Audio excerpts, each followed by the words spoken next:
చెందారు. అసలు వాళ్ళ ఉద్దేశం చూశారు. 5 రోజులు నేను సభలో ఉన్నాను. చూస్తే ఒక ఘర్షణ వచ్చినట్లు, లేడు వ్యక్తిగత ఏదో కక్షలతో కక్ష సాధింపు చర్యగా అక్కడికి వచ్చినట్టు, ప్రతి అంశాన్ని కూడా రాజకీయ స్వభావం కోసం, రాజకీయ లబ్ధి కోసం, ఆధిపత్యం చేయడానికి అక్కడ వచ్చినట్లు, సభా సాంప్రదాయాన్ని తొంగలు తొక్కి ఇక్కడ స్పీకర్ పైన శాసనసభలో, శాసనమండలిలో వచ్చి శాసనసభ చైర్మన్ పైన, అధ్యక్ష పైన అక్కడ బొద్ది వాళ్ళ ప్రవర్తన తీరు చూస్తుంటే చాలా బాధాకరం వేస్తుంది. ముఖ్యంగా చంద్రబాబు నాయుడు తీరు శాసనసభలో చూస్తే 40 సంవత్సరాలు ఇండస్ట్రీ అంటారు, 3 సార్లు ముఖ్యమంత్రి చేశానంటారు, ఈ రాష్ట్రంలోనే అందరికంటే నేను సీనియర్ రాజకీయ నాయకులు అంటాడు. మరి ఆయన ప్రవర్తన తీరు, వెళ్ళి పోడియం దగ్గరికి పోయి అక్కడ బైఠాయించిన తీరు చూస్తుంటే గత చరిత్రలో ఏ ప్రతిపక్ష నాయకుడు చేయని, ఈ వ్యవస్థలో ఏ ఒక్క వ్యక్తి కూడా అటువంటి తీవ్రమైన సభా సాంప్రదాయాల విరుద్ధంగా ఎవరూ చేయలేదు. ఈయనే మొదటి వ్యక్తి. అంత అసభ్యకరంగా, అంత పరిస్థితిని వచ్చి చూసాము. అందరూ కళ్ళ కట్టినట్టు చూసాము. అసలు ఒక విషయం అడుగుతున్నాను చంద్రబాబు నాయుడు గారిని, అది వేదిక. మీ సమయం, మీ సంఖ్యాబలంగా మీరు ఎంత ఉన్నారో మీ సంఖ్యాబలంగా మీకు అవకాశం వస్తారు, శాసనసభాపతి ఇస్తాడు. కానీ శాసనసభాపతిని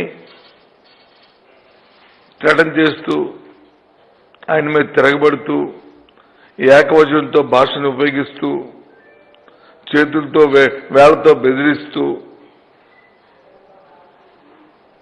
ఏమనంటే నీకు నేను 5 సార్లు టికెట్ ఇచ్చాను, 6 సార్లు టికెట్ ఇచ్చాను, నువ్వు నా పార్టీలో ఉండేవాడి, నువ్వు ఏం చేస్తావు, ఏంటి నీ సంగతి ఏంటి అని వ్యక్తిగత దోషంలాడుతూ,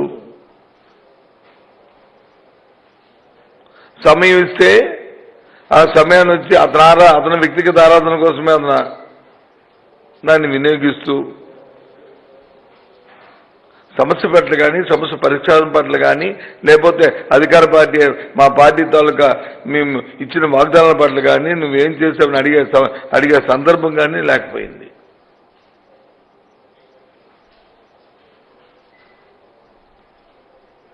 సహజంగా అడగొచ్చు, ఏమయ్యా నువ్వు ఎన్నికల్లో ఈ మాటలు చెప్పావు, ఇన్ని వాగ్దానాలు చేసావు, ఇవాళ 18 నెలలు అయింది, అప్పుడే నీ సమయం 20% కాలం, 25% కాలం అయిపోయింది, నువ్వు ఏం చేస్తే 25% అయిపోయింది కాలంలో ఏం చేసావని అడిగి అడగచ్చు.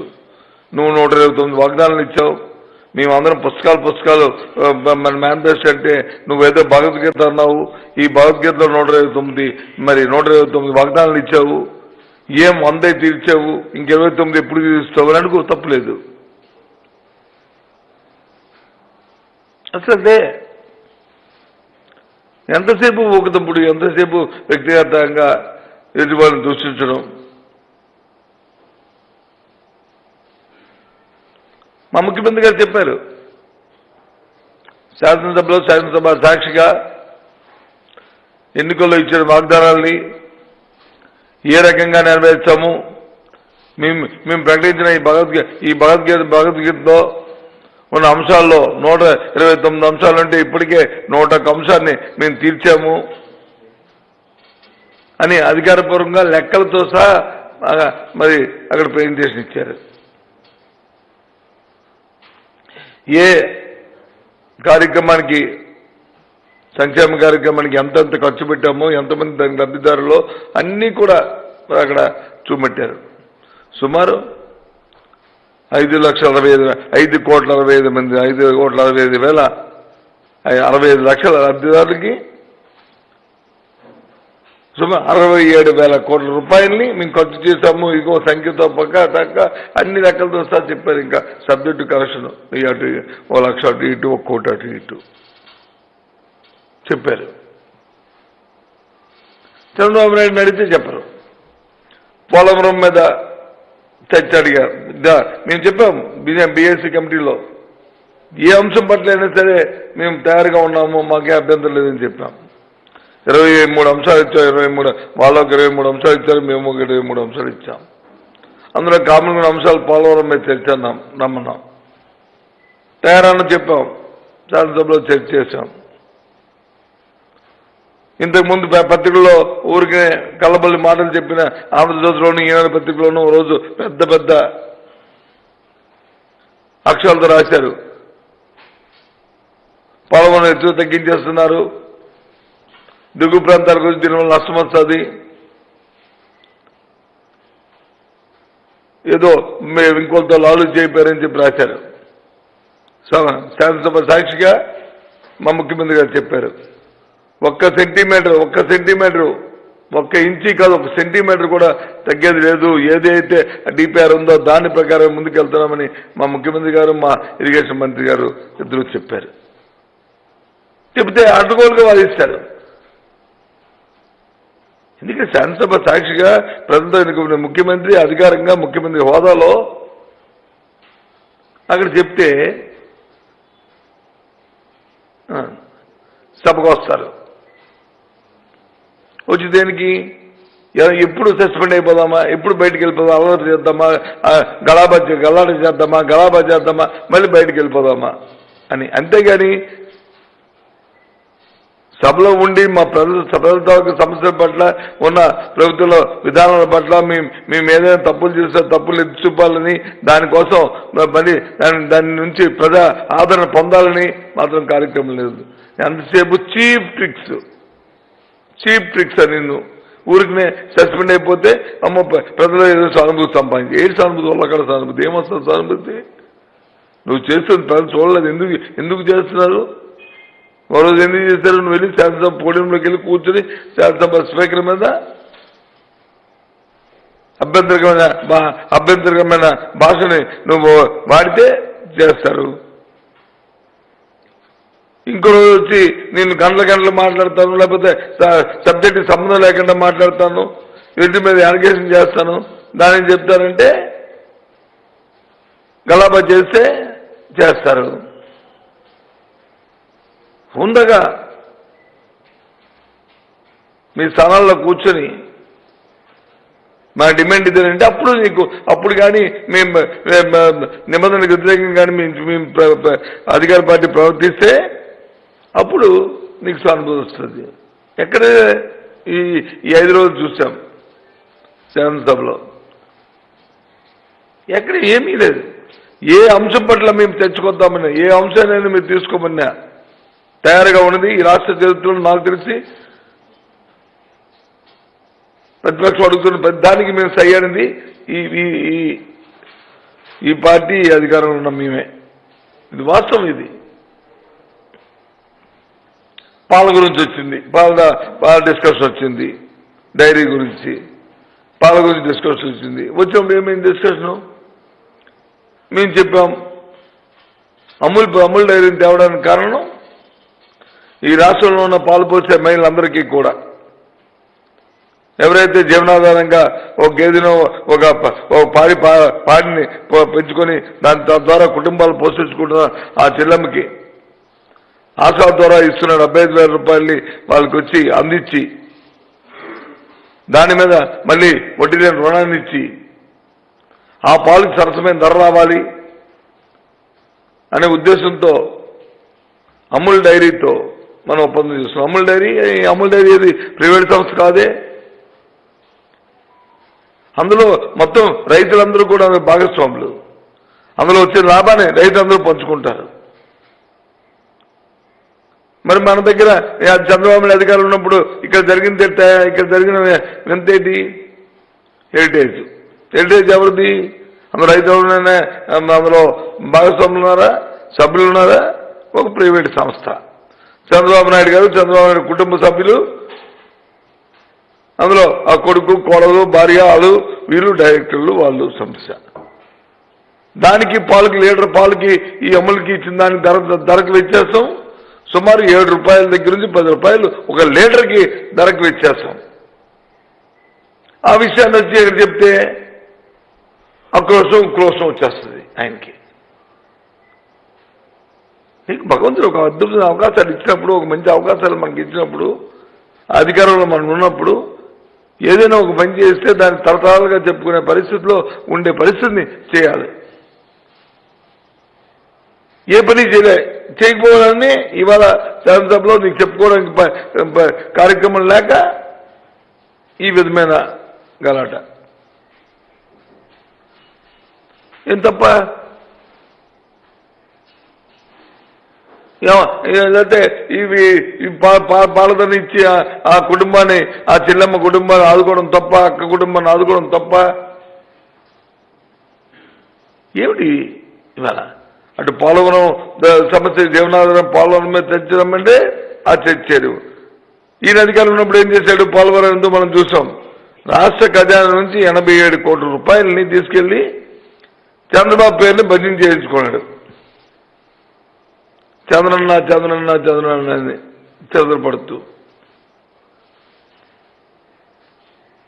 అదంటే ఆయనకి కోపం. ఇప్పుడు రూపాయ పాపాయ ఇప్పుడు ఏదో 100 రూపాయలు 1000 రూపాయలు కాదు కదా, 87 కోట్ల రూపాయలు ప్రజాధనాన్ని ఈయన తాలూకా శుద్ధి కోసం, ఈయన చంద్రన్న భజన కోసం ఖర్చు పెట్టిన విషయం శాసనసభలో చెబితే తప్పు. వాస్తవాలు చెప్పి ప్రజల్లో ఉన్న అపోహల్ని తొలగించడానికి మా ముఖ్యమంత్రి గారు, మా ఇరిగేషన్ మంత్రి ప్రయత్నం చేసి వాస్తవం చెప్తే అబద్ధం అంటాడు. మరి ఈయన నిజమేంటి? పోనీ ఈయన నిజం చెప్పడు. ఈయన అర్ధరాత్రి మరి చీకటి ఒప్పందం ఏం చేసుకున్నాడో, శాసనసభలో ఏ విధంగా ఆ రోజు చేశారో, దాని నుంచి రాష్ట్రానికి ఎంత నష్టం వచ్చిందో ఆ విషయం చెప్తే విషయం బహిర్గతం అయిపోయిందనే బాధ, ఈయన చేసిన చీటింగ్ బయటికి తెలిసిపోయిందనే బాధ. ఒక విషయం నాకు కూడా ఇంతవరకు తెలియదు. గత సంవత్సరంలో అంట గవర్నమెంట్లో చంద్రబాబు ఉన్నప్పుడు బ్యాంక్ ఆఫ్ బరోడాతో ఒక ఒప్పందం చేశారు. ఒప్పందం చేసి రైతులకు సెల్ఫ్ హెల్ప్ గ్రూప్స్కి ఒప్పందం చేసి ఆ వేసిన పాలంటే ఎవరైతే ఎల్టీఎస్ చేస్తారో వాళ్ళకే బ్యాంక్ లోన్ ఇస్తారట. ప్రభుత్వం ఒప్పందం చేసి బ్యాంక్ వచ్చి మధ్య నుండి బ్యాంక్ ఆఫ్ బరోడా హెరిటేజ్కి పాలు ఇవ్వరండి. ఇది ఎక్కడికి కోరం ఇది? ఇప్పుడు మేము ఆసరాకి ఒప్పందాలు చేస్తాం దగ్గరతో, అంత పెద్ద పెద్ద మల్టీనేషనల్ కంపెనీతో, అందరికీ మొత్తం ఎవరైతే ఉన్నారో సెల్ఫ్ హెల్ప్ గ్రూప్స్ ఎవరైతే ఉన్నారో అందరికీ.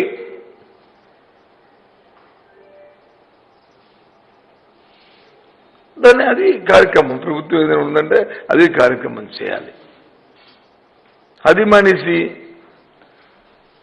ఈ విధంగా వాళ్ళు కావాలని చేసుకోవడం అనేది చాలా తప్పు. ఏమంటే దళితులు నష్టపెట్టాం, బీసీలకు వచ్చి అన్యాయం చేస్తాం, దళితుల మీద వచ్చి దాడులు. ఇవాళ బలహీన వర్గాలు రాష్ట్ర చరిత్రలో ఇవాళ తలెత్తుకొని తిరుగుతూ, బలహీన వర్గాలంటే బీసీ అంటే బలహీన వర్గాలు కాదు, బ్యాక్ బోన్ ఆఫ్ కమ్యూనిటీ అని చెప్పి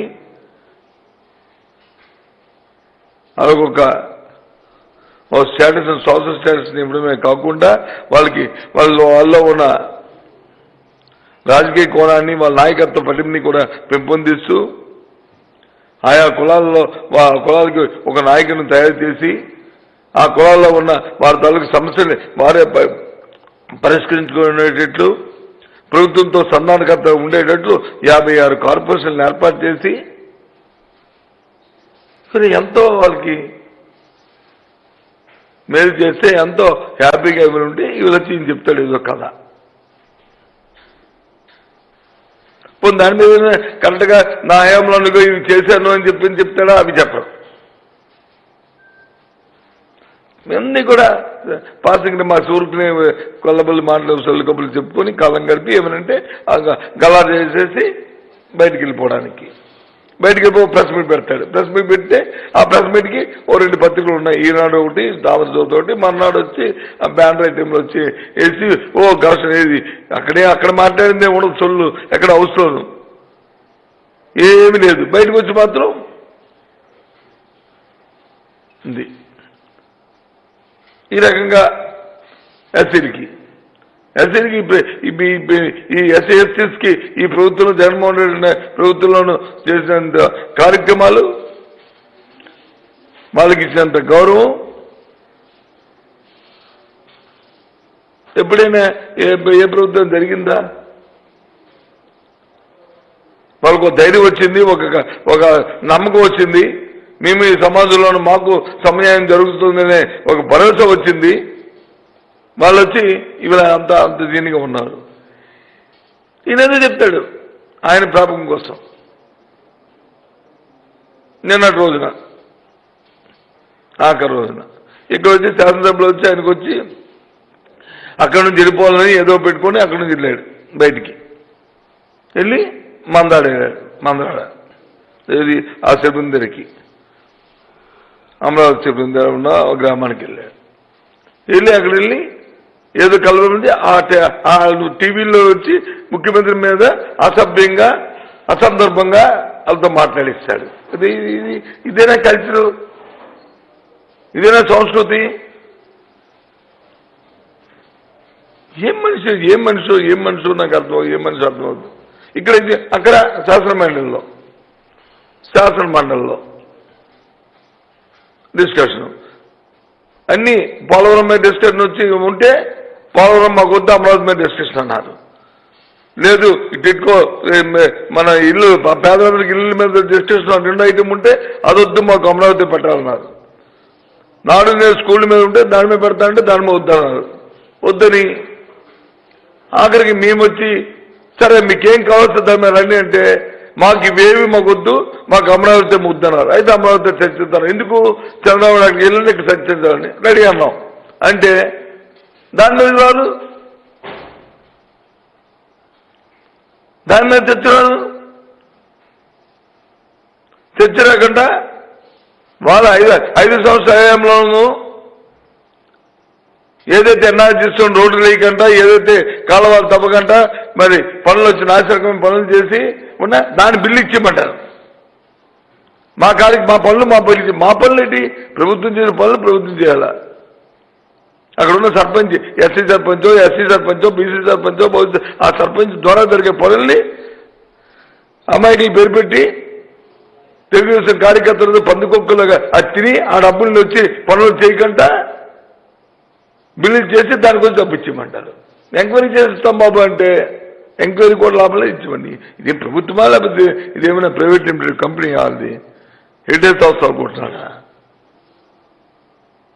గొడవపెట్టి ఇప్పుడు అవన్నీ అమరావతి మీద కూడా ఇప్పుడు దాని మీద ఏమైనా వాళ్ళకి ఇంట్రెస్ట్ ఉంది ఇప్పుడు మాట్లాడినా దాని మీద చర్చ కూడా చేయలే.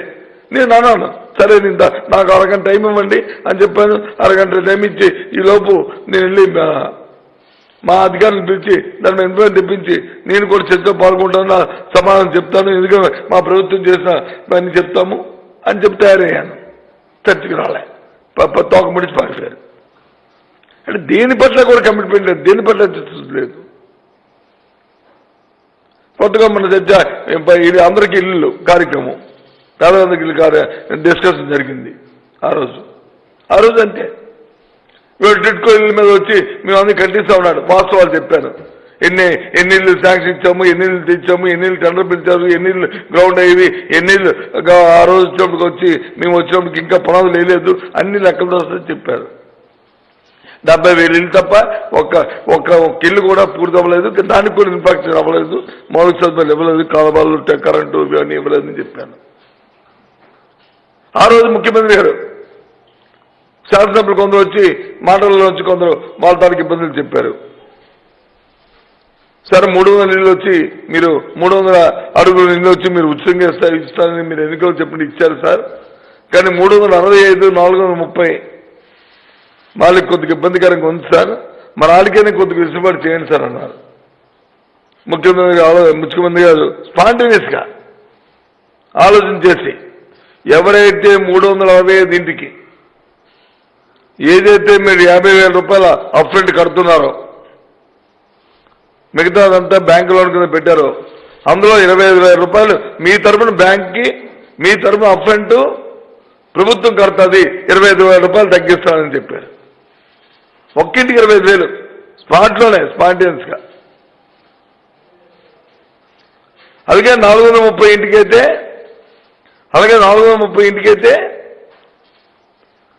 అప్ఫ్రంట్ ₹1,00,000 కట్టాలి బ్యాంక్కి. ఆ రోజు కార్పొరేట్ కట్టి మిగతా బ్యాంకు లోను. మీరు కట్టవలసిన లక్షలో 50,000 రూపాయలు ప్రభుత్వమే కడుతుంది, మీరు 50,000 కట్టండి అని చెప్పి వాళ్ళకి 50,000 రూపాయలు రాయితీ ఇచ్చారు. వీరికి 25,000 ఇచ్చారు, వీరికి 50,000 ఇచ్చారు. దాని క్వాంటం చూస్తే 483 కోట్లు అయింది. అదంతా ప్రభుత్వం భరిస్తామని చెప్పి స్పాంటేనియస్గా అక్కడ అనౌన్స్ చేస్తారు. నేను సంబంధించిన మంత్రిగా నేను అనుకున్నాను బ్యాంక్ ఎడ్జి చేస్తున్నారు కదా, బ్యాంక్ లోన్కి ఏమైనా ఇది పెరుగుతుంది కదా అని చెప్పి నేను కొద్ది కన్ఫ్యూజ్లో నేను పెట్టుకొని మన్నాడు అన్ని లెక్కలు కట్టుకుని సార్ ఇలా పెడితే దీని ఈఎంఐ ఎంత పెరుగుతుంది సార్, ఇది పెరుగుతుంది, ఈఎంఐ పెరగడం అన్నాను. అంటే ఈఎంఐ పెరుగుతుంది సార్, మరి దీని 25,000 మరి బ్యాంక్ నుంచి కొత్తగా తీసుకోవాలి కదా, ఈ 50,000 బ్యాంక్ నుంచి తీసుకోవాలి కదా. ఎవరన్నారంటే మరి మీరు నేను చెప్పింది మనం ప్రభుత్వం భరిస్తామని చెప్పాను కదా అన్నా అని చెప్పారు.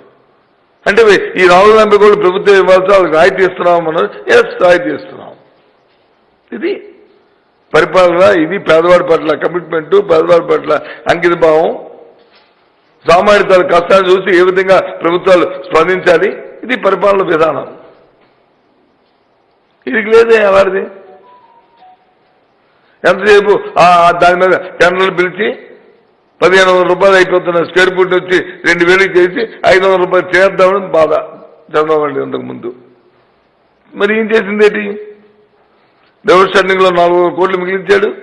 దాంతోపాటు ఈ పేదవాడికి వచ్చేటప్పుడు ఆ 400 కోట్ని ఈ 25,000 50,000 లెక్కని వీరికి తగ్గించి రాయితీ కింద అభిప్రాయాలకు ఇచ్చేశాడు.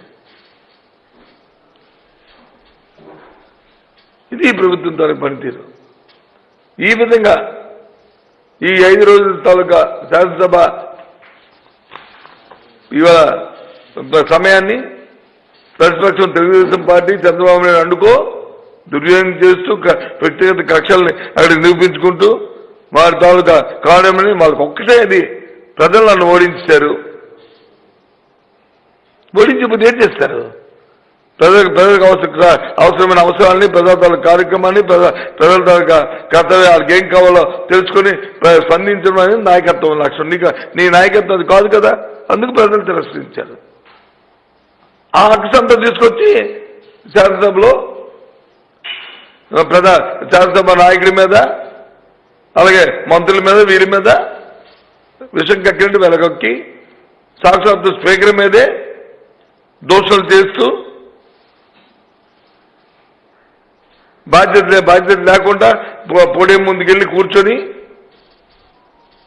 ఇష్యూ లేకుండా ప్రవర్తించిన తీరు చాలా దురదృష్టకరం. చంద్రబాబు నాయుడు గారు ఇకనైనా రేపు రాబోయే సమావేశాలకి ఒక ఎజెండాతో, ఒక పర్ఫెక్ట్గా ప్రజా సమస్యలతో, ప్రభుత్వం చేస్తున్న కార్యక్రమాల పట్ల ఏదైనా తప్పులు ఒప్పులు ఉండి మీకు అనిపిస్తే మేము తప్పు చేయం, అథారిటీగా ఒక మంచి సలహాలతో రండి. అంతేగాని ప్రజాధనాన్ని ఈ రకంగా దుర్వినియోగం చేసి అంత విలువైన సమయాన్ని, ఒక మంచి ఆపర్చునిటీని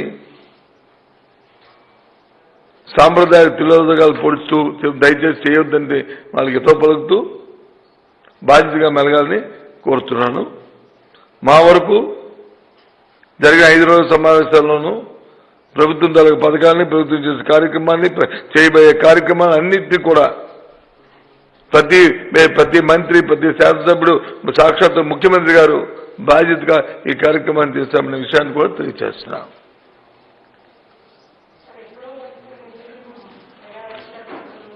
ఏదమ్మా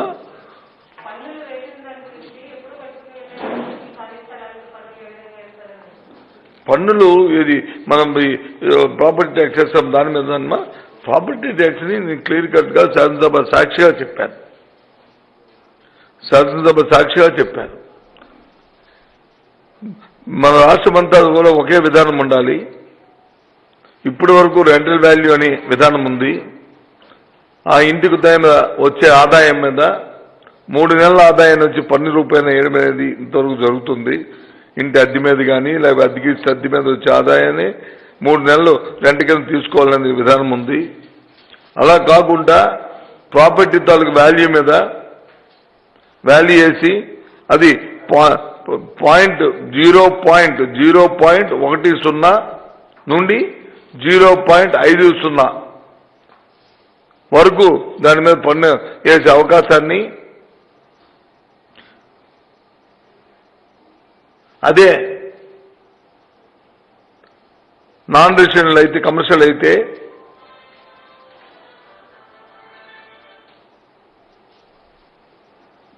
0.20 నుంచి 2% వరకు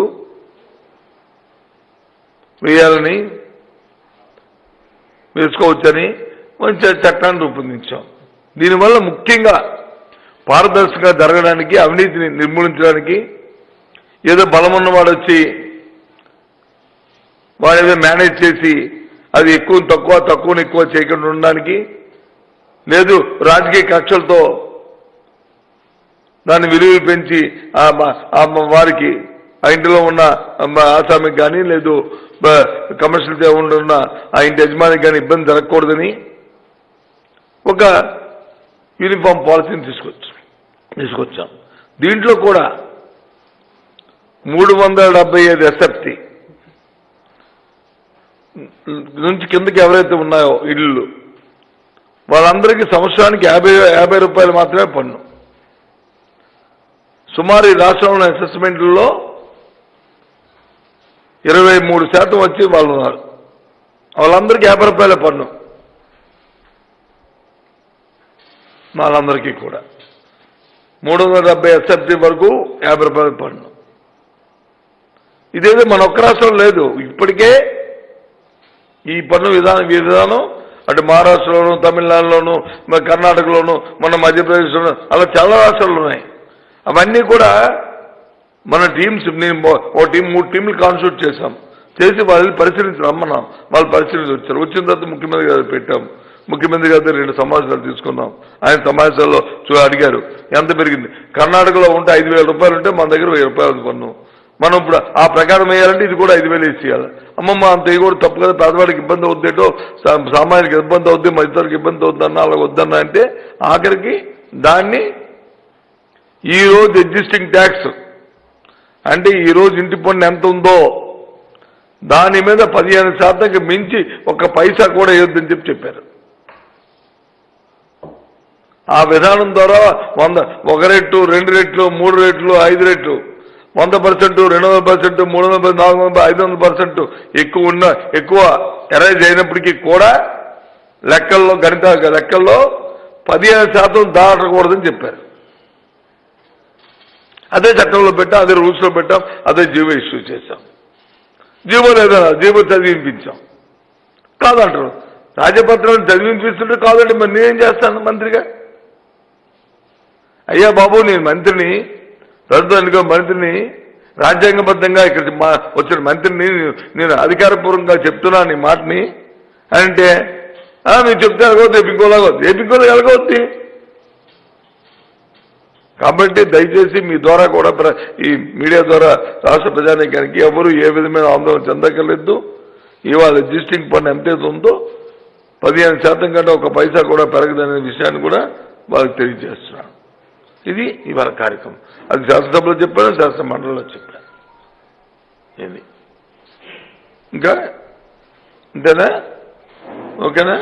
అలాగే ఇందాక చెప్పిన టిట్కోకి ఎవరైతే 430 ఎస్ఎఫ్టీ ఇళ్ళు వచ్చి మేము ఇప్పటికే ధృవీకరణ పత్రాలను ఇచ్చామని కూడా రేపు అవన్నీ కూడా ఫినిషింగ్లన్నీ చేస్తున్నాము, హ్యాండ్ ఓవర్ కూడా చేస్తాము, బ్యాంక్ టైపులు చేస్తాము.